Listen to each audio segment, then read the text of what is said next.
Then later on, President Bill Johnson uh, chose you to be actually I think it was the first union executive director of the IAM Boeing Joint Programs. Yes, that's true.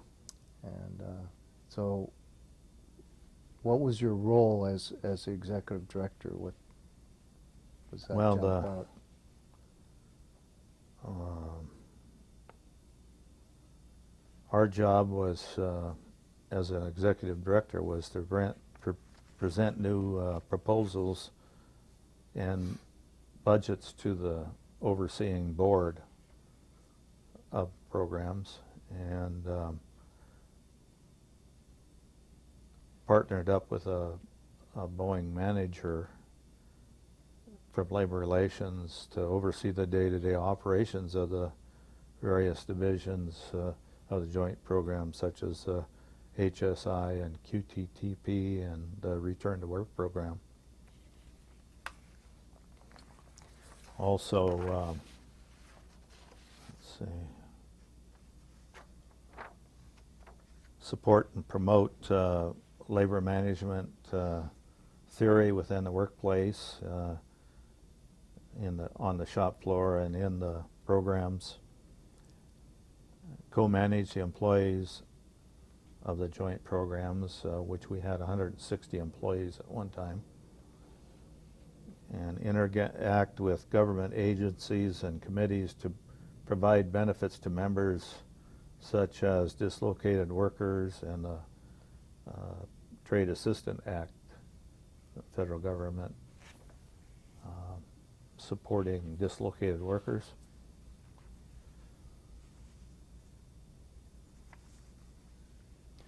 So the IAM Boeing Joint Programs was pretty unique. Why don't you tell us some of the things, in addition to what you just said, but some of the things that they did on a day-to-day basis to help the hourly members in the shop? Well, first was off-hour training in the Quality Through Training program offices, and offering various things they could use on the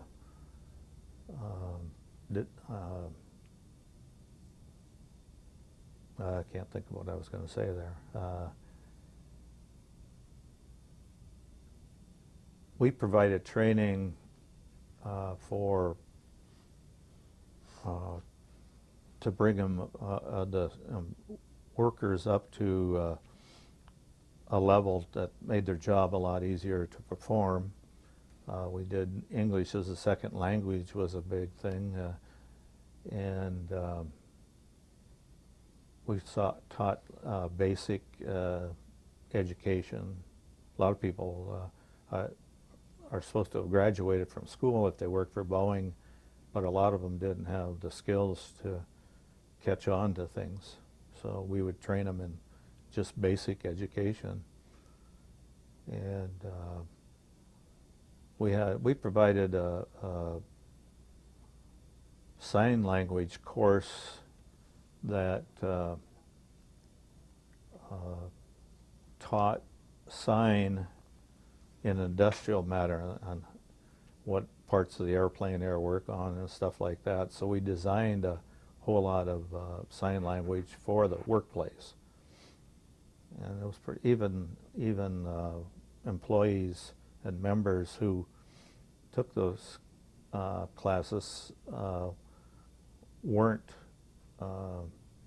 hearing deficient. They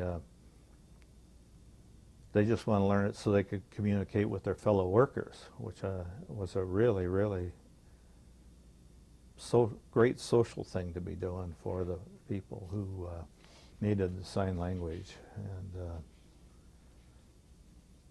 it was kind of hard to represent the folks that were deaf, because the trying to write down what you're trying to say about a union problem was very lengthy, I'll tell you, very lengthy. But if there were specific needs within a specific shop, we would send instructors in and teach the members right on the shop floor during working hours also. And those were very, very productive for the company. We had folks that were very intelligent and educated on the process that they needed to understand, and then management even sat in on some of those. So it was pretty good training for the guys on the shop floor. Mm. There was a lot of safety training too, as I recall. Oh yes, a lot of safety training, and went on all the time. Our site committees were really educated thoroughly, and they used some of the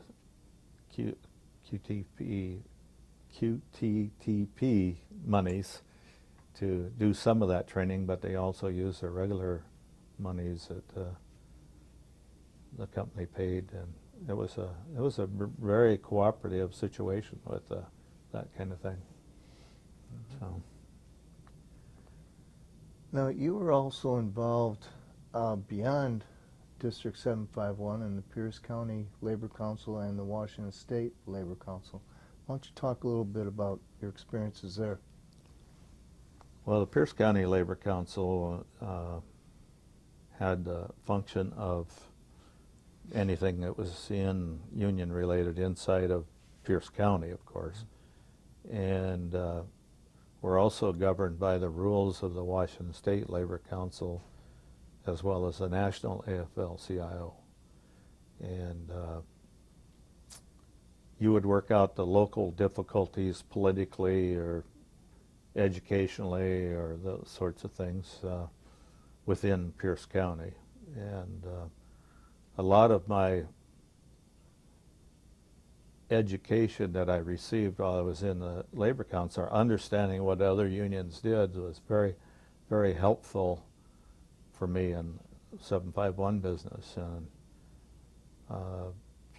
some of the union reps there and presidents of the locals and things taught me a lot, and it taught me a lot to respect each organization, because they have so many differences, and what one organization can do another one can't do at all, sometimes due to finances or structure of their international or that sort of thing. But you had to learn to respect everybody's issues, and as president I refereed the meetings and the major issues of the day, and the executive board, which I was on, went through the boycotting process. There's a procedure on how you submit a complaint to an employer and a threat of a boycott if they didn't adhere. And sometimes the union was right and sometimes they were wrong. But I always thought management was always wrong.